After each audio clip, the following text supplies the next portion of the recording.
It's my great privilege to present the Recording Academy President's Merit Award to Neil Young. Thanks, Neil. I like saying that to myself sometimes. So this is a cool night because we're all here together. You know, I know almost everybody here. If I don't know you, I thought I did when I saw you. Yeah, it really is great. You know, we're a lot of us, you know, the producers and engineers. I'm kind of a producer, partially an engineer. Not really good at either one, as anybody's heard my records can attest. But, you know, we're performance-oriented. Technical things don't matter that much. But, you know, but that's only one way of making records. There's a lot of you out here that just craft some beautiful records and take great care with every note. And I know I'm not one of them.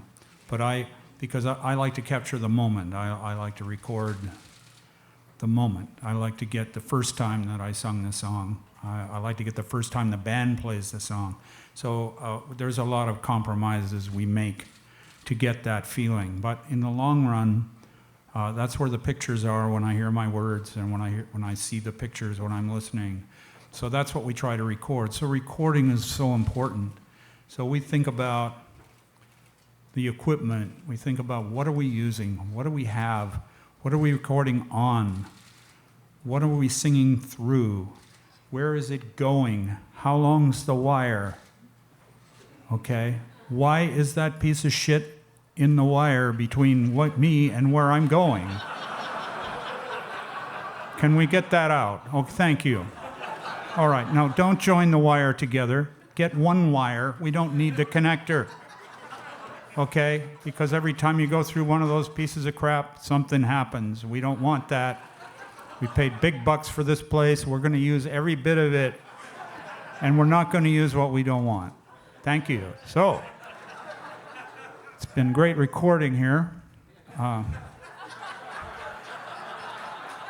did record here. I think I recorded a few tracks here a long time ago. There's a song, Like a Hurricane, that I didn't record here.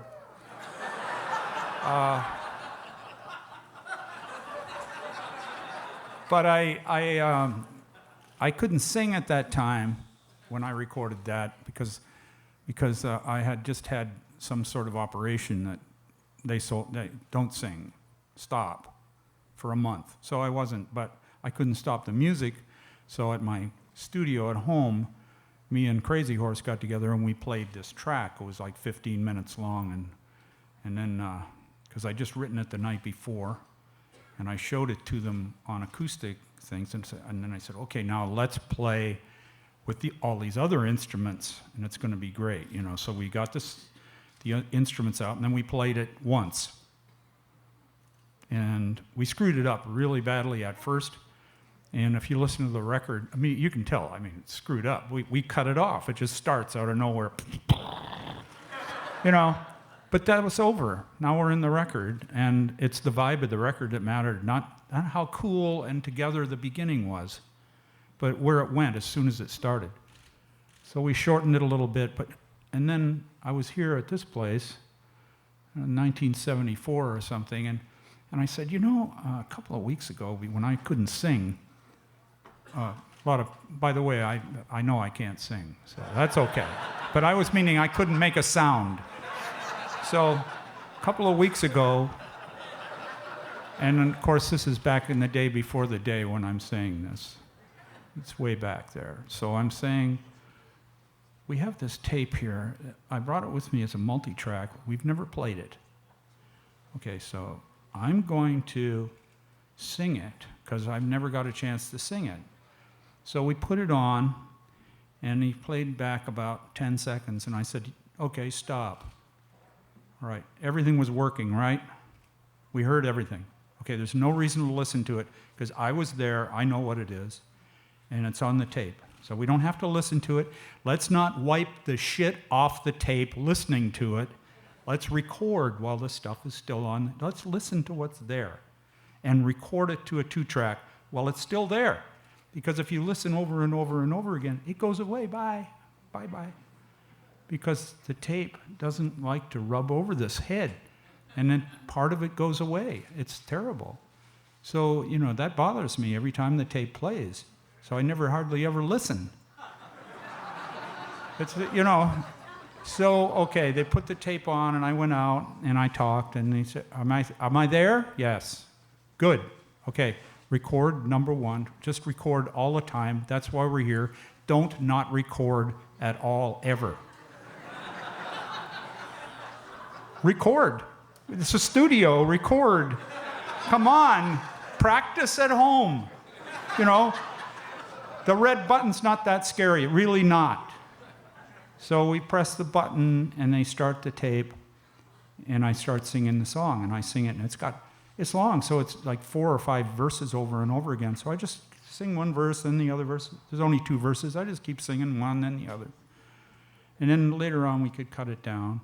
So then I'm going, well, the other guys aren't here, and I hear the harmony part, so I want to sing the harmonies now. So we went over and we did the harmonies. So we did 3 tracks, 3 times through, one time on each track, and we had all the stuff, and it was the first time that I ever heard it. The first time I ever listened to Like a Hurricane, and it was here in this building, and I was singing it, and then I sang the harmony, and then I sang the other harmony, and then we mixed it. So it was like the 5th or 6th time that we played it, that we mixed it. And there's a message in there somewhere. That's my memory of this place, is what it is. It's that we do records like that. The idea is, for me, is to get it magic. Be magic. Try to get magic. Who knows where the hell it's coming from? I don't. So please record. Please press record. It's expensive just to sit here and not press the button.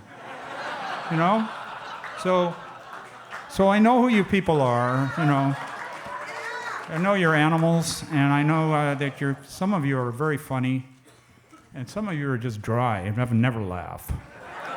An engineer. Good morning. So, but I love all you people, because I know what you're doing, and the more crazy you are about all the things I don't care about, sometimes you make great records, and it's fantastic. They're not like my records, but I really appreciate them. Sometimes I can't feel them, but I can really appreciate them. But no, sometimes I can feel them, and I go, holy shit, how did they do that? Like, how did they make that record? I know they layered it, and I know it's like, it's not like a documentary where something happens and you took a picture, a cinema verite, you got it. It's like, this is a movie. Somebody created all the scenes, and they talked, and there was a dialogue, and then they did the dialogue again, and they foleyed the sounds, and they did all this stuff, and everything's perfect, but it's still good. So there's nothing wrong with that. It's just a different way of doing it than I could ever do, because I have so little ability to do that it would really suck if I did that over and over again, getting it right.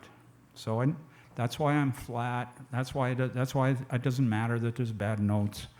That doesn't mean it's not production. That just means it's the kind of production we do. And some people are here tonight that I've worked with over the ages that are just really incredible people. And Al Schmidt's here tonight. I'd like to mention him.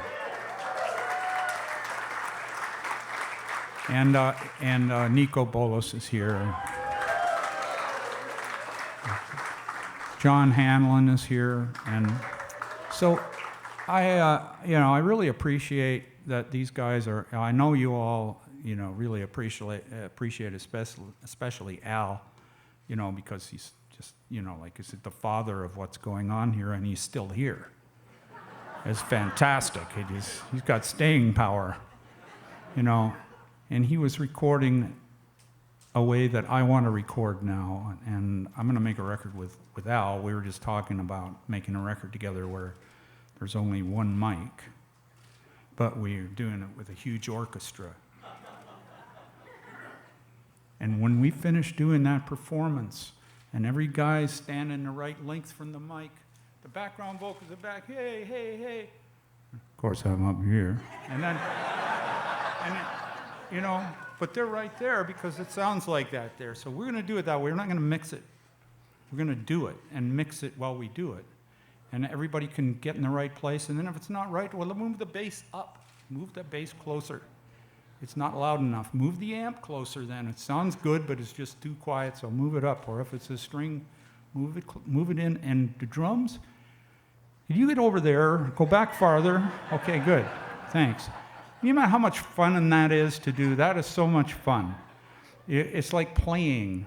It's like playing music. It's like playing music. It's not making music, it's playing it. So I love doing these things, and I'm anxious to do something I've never done before because, there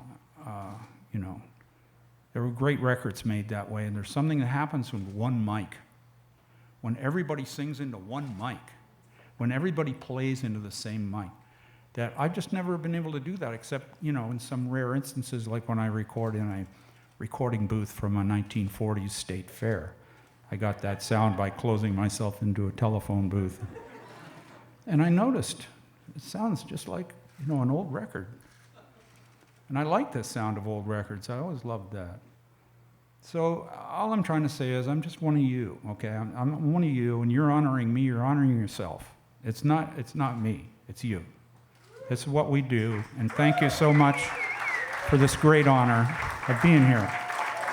And, digital.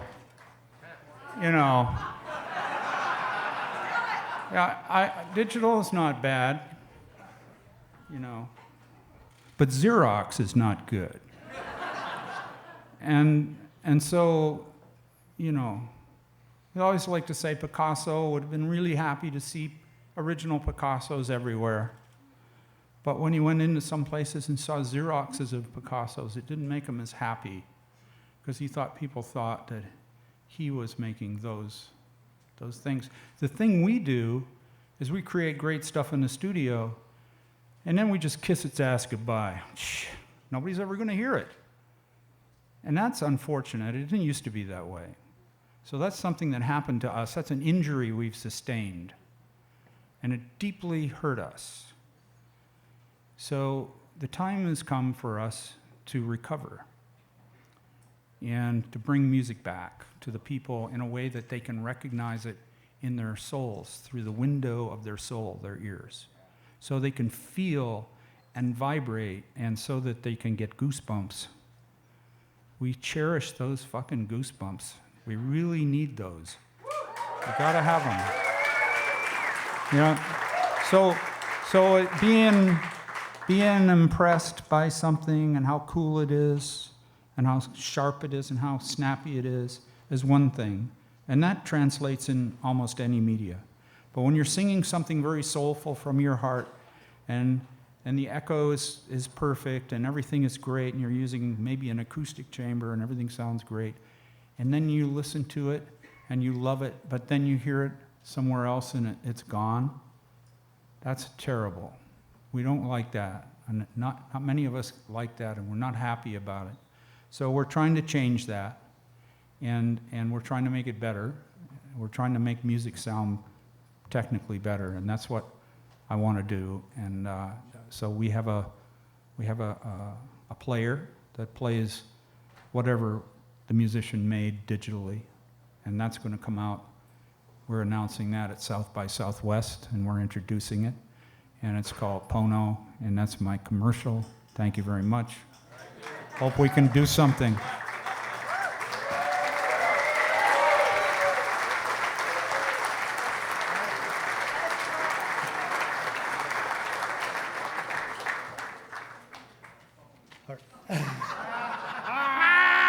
No, there you go. Anyway, no. Neil, listen, I am thrilled to be able to present to you with this token of esteem from the Producers and Engineers Wing. We appreciate what you do creatively, and we support your efforts to give us high fidelity to the masses. And from the Producers and Engineers Wing and everyone here in the audience here, we thank you so much. Thank you very much.